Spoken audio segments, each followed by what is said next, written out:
Normal naman siguro sa tao ang mapol sa isang tao na minahal mo na sobra or doon mo nakikita yung characteristic na gusto mo sa isang tao. Well, ako si Lucas and ito ang aking kwento. Naniniwala ako na walang loyal na tao sa mundo. At imbento lamang ng tao yon. Kumbaga sinasabi nila na meron kahit na wala. Well, ito ang aking kwento.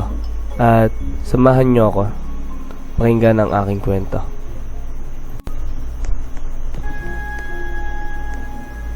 Uy, tol! Kamusta Japan? Oy, ikaw pala Jacob. Ayos lang naman, as normal. Matagal-tagal ka rin nawala eh. Namiss nga ako ito. Oh, napaka-drama mo naman. So, ano ganap dito sa school?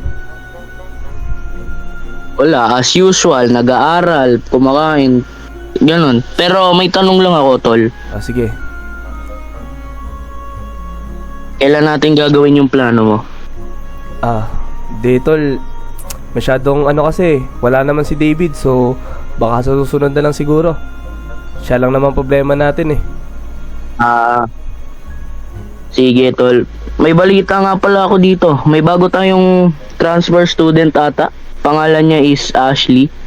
Oh, bago na naman. O tara pagtripan, baka malit na tayo sa classroom, tara. Tara, tol. So, good morning class. We have a new student. Can you please introduce yourself? Hi, my name is Ashley Asano and sana maging magkaibigan tayong lahat. Tagal talaga ni Lucas. Ano kaya ginagawa nun sa CR? Excited na ako makita ko anong gagawin niya kay Ashley eh. Bahala na.